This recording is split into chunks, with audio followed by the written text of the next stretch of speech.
Welcome back. You're still watching Politics Tonight, digging beyond the headlines. And now to our interview with the guest of the day. I am joined by a political analyst and member of the All Progressives Congress APC, Ibrahim Garba, for discussion on Kano politics and matters arising. Thank you so much for joining us tonight, sir. Thank you for having me. Right, so let's begin with governance and opposition. How is the APC adapting to life as an opposition party in Kano State? Thank you very much for having me once again. We all know the situation right now in Kano State. APC losing the elections, the last elections to the NNPP, which is led by His Excellency, the former governor of Kano State, Dr. Rabiu, or rather Engineer Rabiu Musa Kwankwaso. A lot of things played out during the elections, the build-up to the elections, and it is not surprising that the APC, losing out at that particular point in time. And as you know, during elections like this, people always go back to the drawing board to find out what transpired, what happened in the build-up to the elections. I can tell you categorically, well, the case is at the Election Petition Tribunal. We are still following up on these issues that came up during the elections and after the elections, and we are taking notes. I'm not speaking on behalf of myself. I'm speaking on behalf of my principal and major stakeholders of the party in Kano State. But I can assure you that it won't be long. The party will reposition itself because so many things were predicted before the elections. The opposition came out with the word that, yes, they have one or two things to do. They begin by pulling down infrastructures, which to me is a way of demarketing Kano. Because at the moment, you can see worldwide, everybody is talking about foreign direct investment. And Kano being the center of commerce has been built in such a way that a lot of people want to set up businesses, investors are coming in. We know there are lots of opportunities in Kano, especially in terms of human capital development. So at this point in time, we expect that the new government coming in should hit the ground running, not by pulling the infrastructures without a proper template to work with. What spoke against all these things? And remember, even if we belong to different political platforms, we are still friends, we share opinion, we share ideas across board. It's not about winner takes all, it's about the plan you have for Kano State in general. I think so far so good. Mr. Garba is not reacting too badly. Yes. I mean, my question is, how is the APC adapting to life as an opposition party in Kano State? How does the party intend to play the role of a strong opposition party in the state? You know, APC is already, there's a structure on ground across board, all the local governments. It's normal that when you lose an election, you go back to the drawing board and begin to think of how you can put pen to paper to restructure, realign, and reposition the party ahead of the next election. But again, like I told you earlier on, the party has not given up entirely by saying, okay, they conceded defeat at the election that took place last time. The case is, at the moment, at the Election Petition Tribunal. We are still observing that. But I can tell you, all is going well. The party is doing very, very well. And it is good at saying, if we're not doing well, you will see the emergence of the governor as the national leader of the party, APC. So it's good to say that everything is going down well with the party. In as much as we're in the opposition, I can tell you that we are really positioned to take over and do better than the present government. All right. So the administration of Governor Yusuf is 2 months old. I mean, after the initial demolition scare, things appear to have settled. What's your assessment of the administration? Pardon? I didn't get you. The administration of Governor Yusuf is 2 months old. So after the initial demolition scare, things appear to have settled. So I'm asking, what's your assessment of his administration? Well, like you know, the government is still new, about 2 months old. We are yet to see the plan the government had in mind concerning development. You know that it came in on the heels of, winning the election. They are still basking the inferior of the moment that the government is in their hands. It's too early to predict what will happen. But you just have to understand the situation on hand right now, because this is Kano.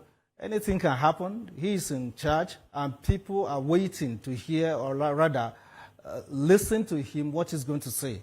It's not too long he appointed some of his commissioners and some aides to support him. We just have to give them a chance to see what they can do going forward. That's all. So, I mean, considering the tremendous urbanization in Kano State, what do you consider the biggest challenge in Kano State that demands urgent attention? Thank you very much for this question. In the first place, we need something like a human capacity development, because there's a lot of job loss in Kano at the moment. The level of poverty is so high, and there's a need for the state government to sit and look at especially areas of education and empowerment. Over the years, yes, the previous administration did a lot in that, especially the role some individuals play in that regard. So many programs were initiated to cushion the effect of poverty, and a lot of people's lives were touched. But as I told you, this government, I think, lacked that capacity at the moment. You need people to support with funding. You need people to set up industries, because so many industries have collapsed. You need to support the industries, especially with power generation, because the power output is very, very low. It's abysmally low. And at the same time, some of the schools need support. It's really, really tough for the government, but I believe since they are in charge, they are in better position to, tell Kano what they have to offer to them. So despite losing the states to the NNPP, Kano still got 2 ministerial slots. How significant is this for APC in the state? I thank you very much for that question. The last election produced, like I say, Kano State is the most keenly contested election across the nation, because if you look at Kano South, Kano Central, and Kano North, where we see upsets, it's really, really tough. And all these things happen in the build-up to the election. I'll give you an example. Kano North, for instance, that produces the present Deputy Senate President, he came up against Titans, and it was a massive scare for him to have won that election. It's really a surprise to a lot of people, because it was really a tough one for him, coming against the likes of Bafa, Bichi, Kwankwaso, and the rest. I think I will congratulate him for winning that election. Now, talking about Kano Central, which my principal contested and participated in the election, we saw what happened. We saw that most of the actors, state actors and non-state actors, played a critical role in that regard. And in as much, even if we lost our election, I still see a light at the end of the tunnel, because, like I said earlier on, the case is at the Election Petition Tribunal. So APC was able to manage just 1 out of the 3 senatorial zones, that is the Kano North. We lost Kano South to Kao Sumela. He prepared very, very well for it. That was predictable enough, because he has a lot of support at the grassroots. But Kano Central was where it was dicey. And you all know that the NNPP hadn't any candidate fielded for that election. So it was really an upset. And we are still contesting the case at the Election Petition Tribunal. All right, so let's quickly talk about some of the recent developments in the politics of that state. The immediate past governor of the state, Abdullahi Ganduje, has emerged as the APC national chairman. What does this mean for the party at the state and national levels? Well, thank you very much for this question. It goes on to show you that this man has built capacities over the years. He has been shoved here, right, left, and center. He has been called names. Some of his friends betrayed him, but he remained resolute about his ambition to become somebody in life. Initially, I think across the nation, this is somebody that went around the nation with Mr. President Bola Ahmed Tinubu in all his campaigns, sacrificing his home state, Kano State, to ensure that President Bola Ahmed Tinubu succeed at the post. That he did. He succeeded quite well. And the only way you can pay him is not just a ministerial slot.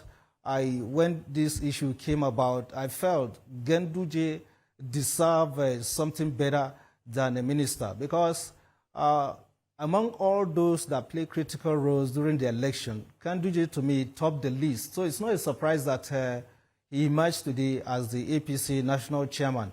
And it's an advantage for Kano State, because now that he has that power in his hands, he now takes charge as the leader of the party in the state, leader of the party at the national level. And you know what it means to be a leader at that level.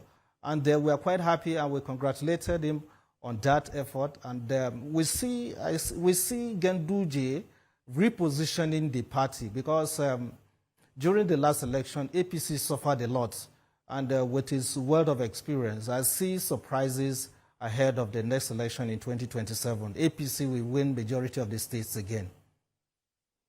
So, Mr. Garba, I mean, with two ministers and the national chairman, do you see APC retaking the states back from the NNPP?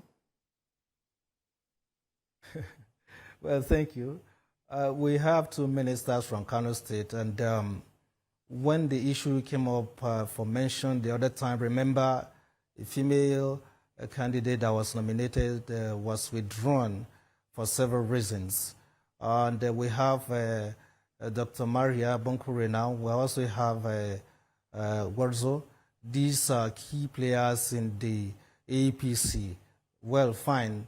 But we still need to look at some individuals who have done so much for the party, because you need to look at people with capacity.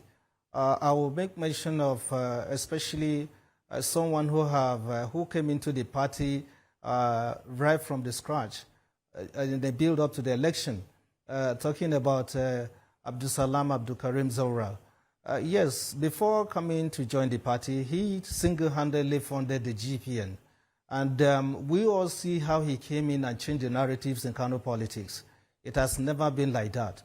And coming to the APC at the time we came in is as good as not too strong. So coming in with somebody like Ezora, he really helped in shaping up and supporting the party from all corners. Let me give you an example. For a long time, when we talk of party politics in Kano, people hardly come out to spend big to support or rather canvass for votes. And coming to the party, Ezora, he did so much for the party, and I can tell you that that resonates very well with the Kano people. He was able to provide scholarship for a lot of students across board. He built up many institutions. He provided a vehicle for the fire service, donated vehicles to motherless babies' homes, setting up police station, construction roads, supporting students through scholarship. He did a lot, and that galvanized a lot of support for the party. Initially, from what he did and right from the time he came in, we expected that, yes, he should be given the party ticket to run as a governor. But then there were Mr. the Garba, members of the party that sat down and took a decision. Yeah. my question is, do you see APC retaking the states back from the NNPP? I assure you, between now and 2027, NNPP will fizzle out, and I will give you my reasons. You know, this man came in on the wrong foot. And go find out in Kano today, his PR has collapsed. When you come into a government, when you come into power, and the first thing to do is by, pulling down infrastructure, carrying out vendetta, bringing up, instead of focusing on good governance, that alone affected the morale of the people. And I can tell you, if you go around Kano today, a lot of people are so demoralized. Even some of the supporters in NNPP, they begin to feel very disappointed because this is not what they expected to see from someone they so adore, someone they so campaign for. It doesn't tell well for the party. And almost 70% of his followers had deserted him because we warned him. Some of us who are his friends, we warned him of the consequences of his action. They just come in and start pulling down structures. These are things that that follow due process. So I think from what has happened so far when he came into, right from the time he came into the office, I don't think the NNPP stand a chance of winning in 2027. That I will tell you for free. All right. So one profound statement made by Ganduje over the weekend is that Kwakwanso is welcomed to rejoin APC. Do you think this can happen anytime?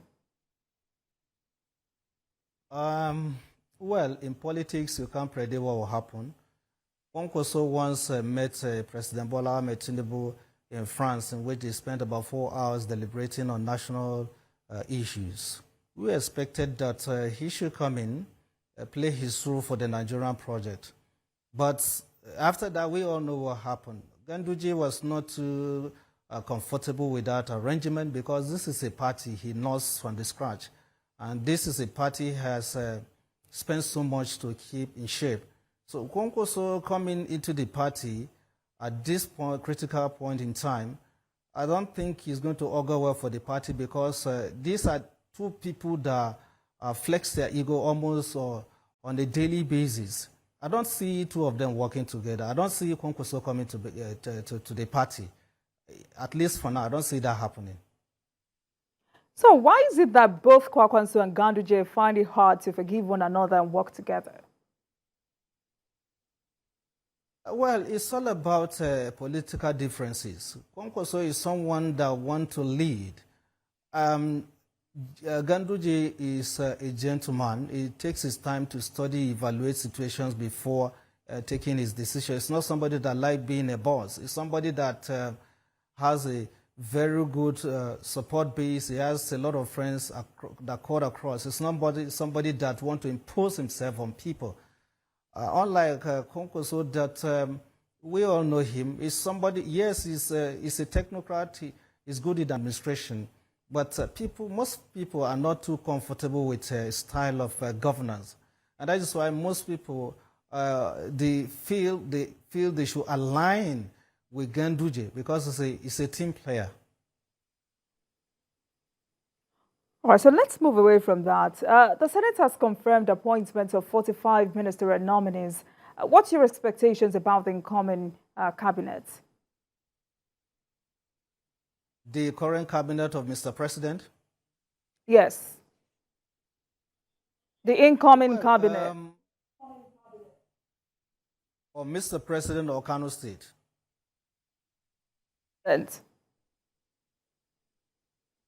I think I'm lost there. All right, let me repeat my question. The Senate has confirmed appointments of 45 ministerial nominees. What's your expectations about the incoming cabinet of President Bola Ahmed Tinubu?